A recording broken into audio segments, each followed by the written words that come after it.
126వ దావీదు 126వ కీర్తనలు. మరి మన మధ్యలో ఉన్న దేవి మేడం గారు ముందుకు వచ్చి మనతో ఉత్తర పాఠ్యభాగంగా చదివించి ఆరాధన వాక్యాన్ని అందించవలసిందిగా ప్రేమపూర్వకంగా ఆహ్వానిస్తున్నాం. దయచేసి ఇక్కడికి వచ్చేటప్పుడు మీరు ఈ ముందు నుంచి రండి, ఇలా రావద్దు. దయచేసి ప్రతి ఒక్కరు గమనించవలసిందిగా మనవి. అందరికీ ప్రైజ్ లాడండి. కీర్తనలు 126వ కీర్తన చదువుకుందాం పాఠంగా. సియోనుకు తిరిగి వచ్చిన వారిని యెహోవా చెరల నుండి రప్పించినప్పుడు మనము కలకనిన వారి వలె నుంటిమి, మన నోటి నిండా నవ్వుండెను, మన నాలుక ఆనందగానముతో నిండియుండెను. అప్పుడు యెహోవా వీరి కొరకు గొప్ప కార్యములు చేసెనని అన్యజనులు చెప్పుకొనిరి. యెహోవా మన కొరకు గొప్ప కార్యములు చేసి ఉన్నాడు, మనము సంతోషభరితులమైతిమి. దక్షిణ దేశములో ప్రవాహములు పారునట్లుగా యెహోవా చెరపట్టబడిన మా వారిని రప్పించుము. కన్నీళ్లు విడిచుచు విత్తువారు సంతోషగానముతో పంట కోసెదరు. పిడికెడు విత్తనములు చేత పట్టుకొని ఏడ్చుచు పోవు విత్తువాడు సంతోషగానము చేయుచు పనులు మోసుకొని వచ్చును. థ్యాంక్ యూ అండి.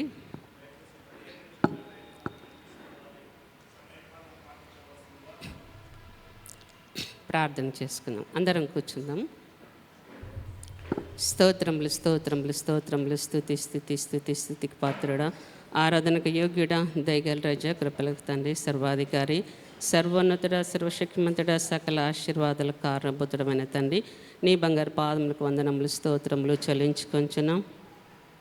ఈ పునరుత్తన దినమున ప్రభా మీ పాసంలో చేరి నేను స్తుతించుటకు, గణపరచుటకు, ఆరాధించుటకు ప్రభా మీ వాక్కులు వినడానికి ప్రభా మీరు ఇచ్చిన ధన్యతకి వందనములు స్తోత్రం. మా కొరకు మీరు సిలువలో చేసినటువంటి త్యాగాన్ని బట్టి అయ్యా కృతజ్ఞత తెలియజేస్తున్నాం. మీ బిడ్డలుగా సొత్తులుగా చేసుకున్నందుకు వందనములు స్తోత్రములు చెల్లించుకొంచున్నాం. ఈ దినం తండ్రి ఈ యొక్క ఆరాధన వాక్యం ద్వారా మేమేమి నేర్చుకోవాలో ప్రభా అయ్యా నీకు వందనములు స్తోత్రం. మాతో మాట్లాడి మహిమ పొందవలసిందిగా ప్రార్థిస్తున్నాం. నన్ను సెలవు సాటను మరుగుపరచండి అయ్యా. మీకే వందనములు స్తోత్రములు చెల్లిస్తూ యేసు నామములో అడుగుచున్నాం తండ్రి, ఆమేన్.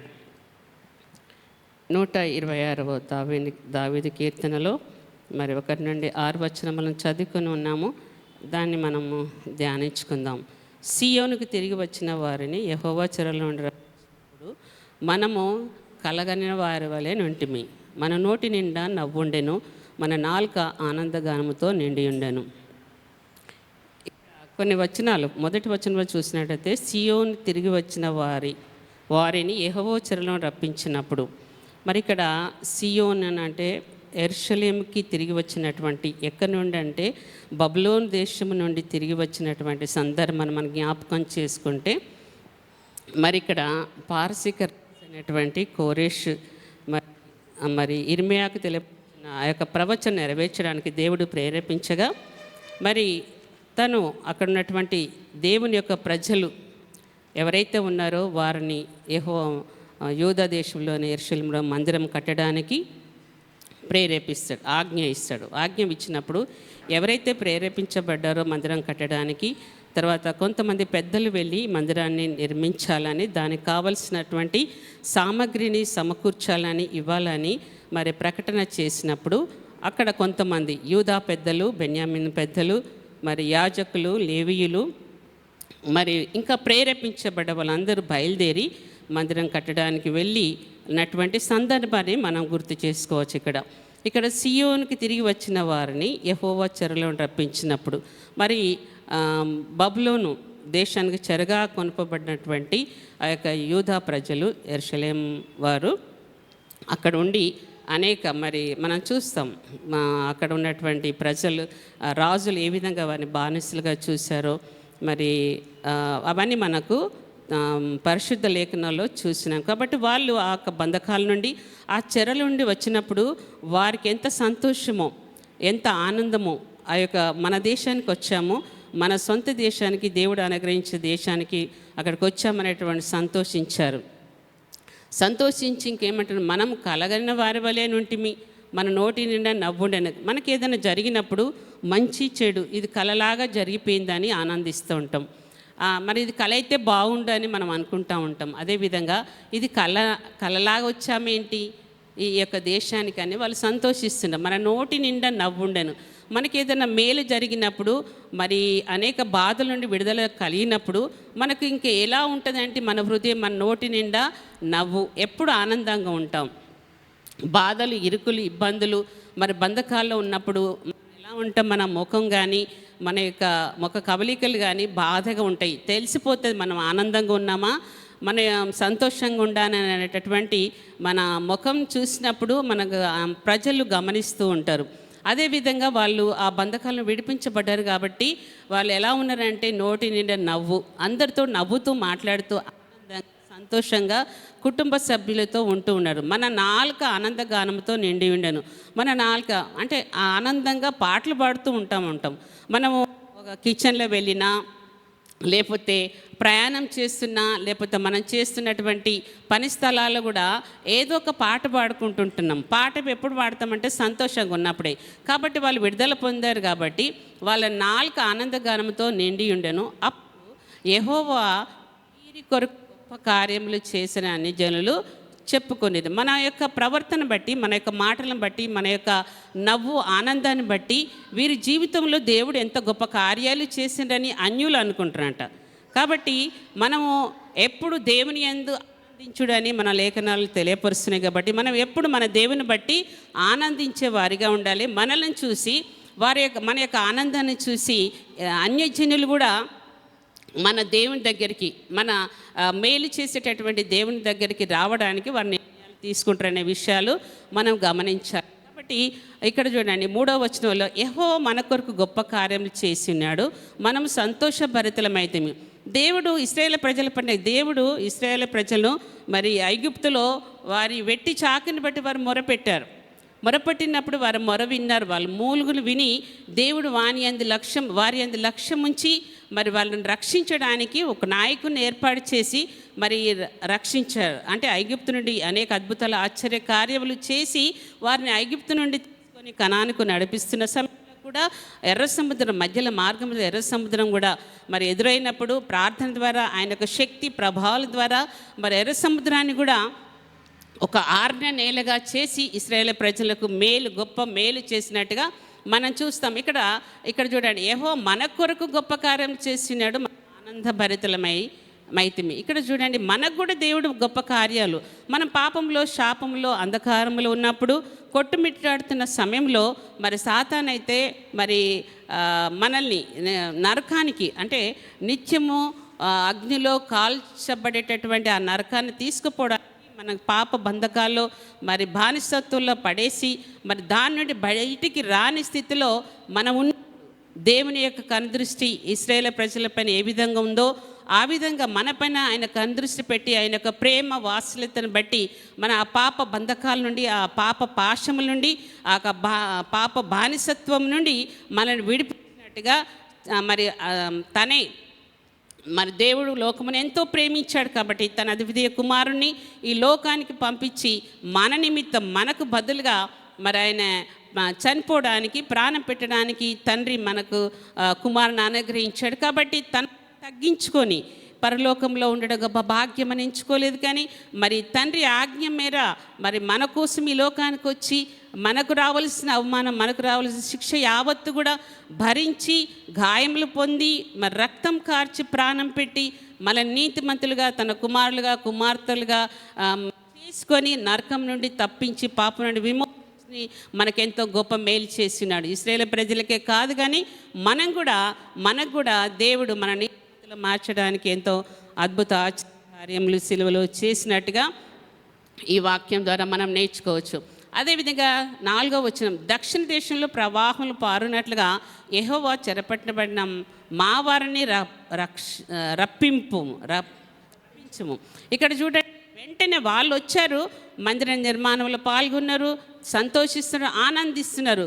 కానీ వాళ్ళు విడిచిపెట్టలే. మేము సంతోషంగా ఉన్నామే, మాకు చాలిగా వాళ్ళు ఎవరు ఏమైపోతే మాకేందని ఆ ఇశ్రాయేల్ ప్రజలు అనుకోలేదండి, యూదా ప్రజలు అనుకోలేదు. చూడండి ఇక్కడ వెంటనే వాళ్ళు అంటున్నారు, వాళ్ళు వచ్చి కొన్ని రోజుల తర్వాత మళ్ళీ దేవునికి ప్రార్థన చేస్తున్నారు. ఏమని?